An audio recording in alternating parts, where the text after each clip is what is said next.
Adam Schiff says if GOP senators don't give the country a fair trial, they will be held accountable. Okay. Hello and welcome to TST. If you are new to the channel, tap on the subscription button and press the notification bell so you can receive news and updates that you can rely on daily. Representative Adam Schiff of California warned on Sunday's broadcast of ABC's This Week that if Republican senators do not allow witnesses in the impeachment of President Donald Trump, they will be held accountable by voters. Schiff said, "We will be fighting for a fair trial." He continued, "If the Senate decides if Senator McConnell prevails and there are no witnesses, it will be the first impeachment trial that goes to the conclusion without witnesses.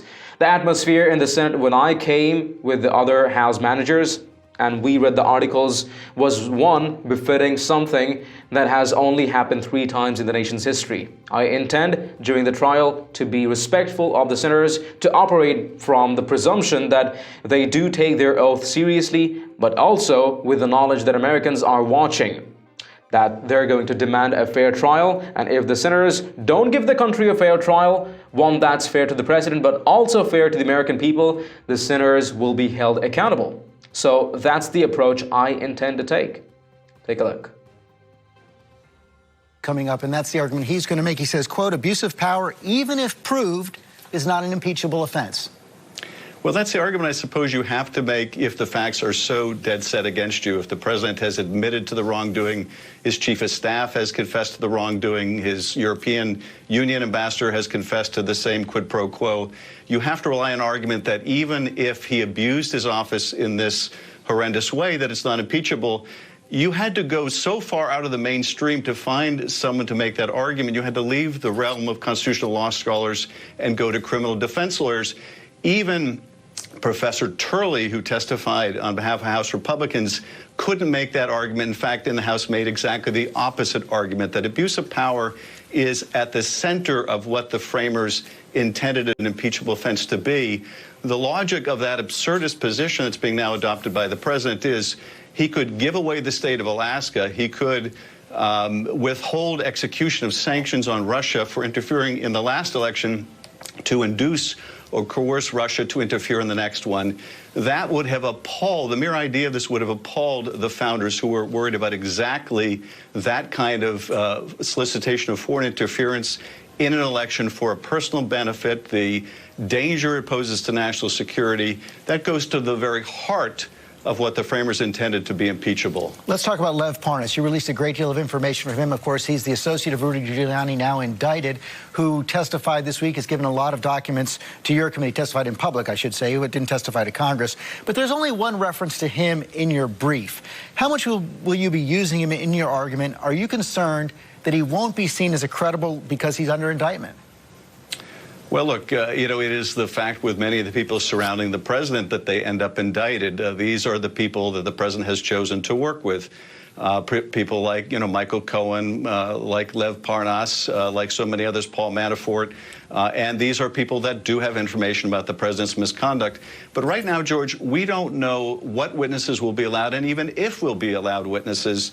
We can't really make a determination on which witnesses we'll call in the absence of knowing whether the Senate will allow any at all.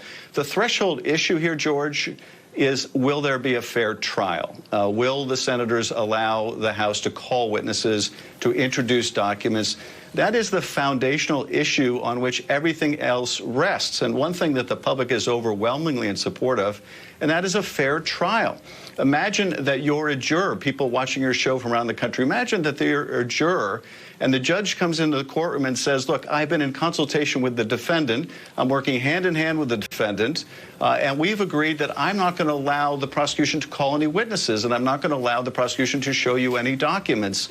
I will only allow the prosecution to read the cold transcripts from the grand jury. No juror has ever heard that kind of a thing from a judge because it would be absurd. It would be a mockery of a trial, not a trial. But that is what Senator McConnell to date is proposing. But that's not what the American people want, and I don't think it's true to the oath the senators have taken to be impartial administrators of justice. You're going to have to convince at least 4 Republican senators to vote for those witnesses. One of the key ones, of course, is Susan Collins, and she's been quite critical of the House process, saying, you should have done more to enforce your own subpoenas. You know, I've seen those comments. I look forward to addressing them at the trial, because I think what Senator Collins and the other senators need to realize is we did try to get these witnesses in the House. We subpoenaed many of these witnesses, and because of the president's obstruction, they ignored those lawful subpoenas. If you argue that, well, the House needed to go through endless months or even years of litigation before bringing about an impeachment, you effectively nullify the impeachment clause. You allow the President of the United States, by delay, by playing rope-a-dope in the courts, to defeat the power of the impeachment clause. The framers gave the House the sole power of impeachment. It didn't say that was given to judges who at their leisure may or may not decide cases and allow the House to proceed. So that is not the structure that the framers intended. And I'll make one other point, George, which is, I think, a powerful one, and that is Donald Trump's Justice Department is in court saying the House cannot go to court to enforce its subpoenas. Well, they can't have it both ways, and neither should the senators accept it both ways.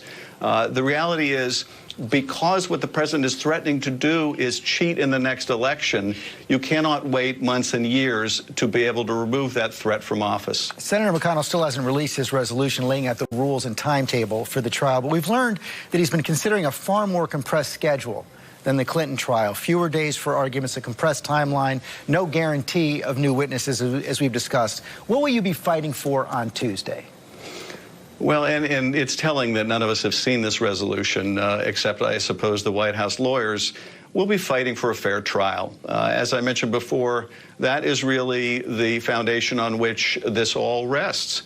If the Senate decides, if Senator McConnell prevails and there are no witnesses, it will be the first impeachment trial in history that goes to conclusion without witnesses. Look, I can tell you the atmosphere in the Senate when I came with the other House managers and we read the articles was one befitting something that has only happened 3 times in the nation's history. And I intend during the trial to be respectful of the senators, to operate from the presumption that they do take their oath seriously, but also with the knowledge that Americans are watching, that they're going to demand a fair trial. And if the senators don't give the country a fair trial, one that's fair to the president, but also fair to the American people, the senators will be held accountable. Yep. So that's the approach I intend to take. Finally, Congressman, you're also the chair of the House Intelligence Committee, and each year your committee holds a hearing on global security threats. Politico is reporting that the Intelligence Committee is resisting coming forward in a public hearing because they're afraid of angering President Trump. What's the latest on that? Are you going to have a public hearing? Well, you know, unfortunately, I think those reports are all too accurate. The intelligence community is reluctant to have an open hearing, something that we had done every year prior to the Trump administration, because they're worried about angering the president. Well, part of their job is to speak truth to power. And I worry that they're succumbing to the pressure of the administration. And I'll say something even more concerning to me, and that is the intelligence community is beginning to withhold documents for Congress on the issue of Ukraine. They appear to be succumbing to pressure from the administration. The NSA in particular is withholding what are potentially relevant documents to our oversight responsibilities on Ukraine, but also withholding documents potentially relevant that the senators might want to see during the trial. That is deeply concerning, and there are signs that the CIA may be on the same tragic course.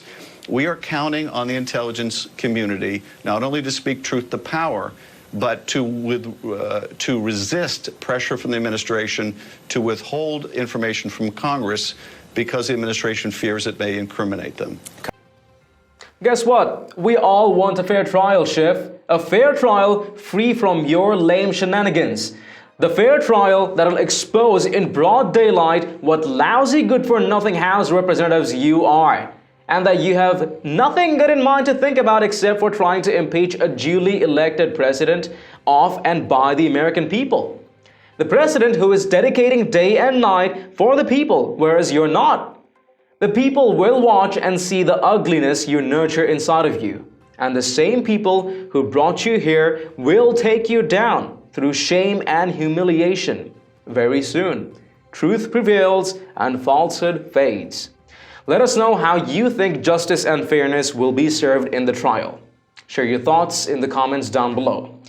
And haven't you checked out the official TST store yet? It has a wide-range collection of patriotic custom t-shirts, sweatshirts, mugs, phone cases, and a ton more.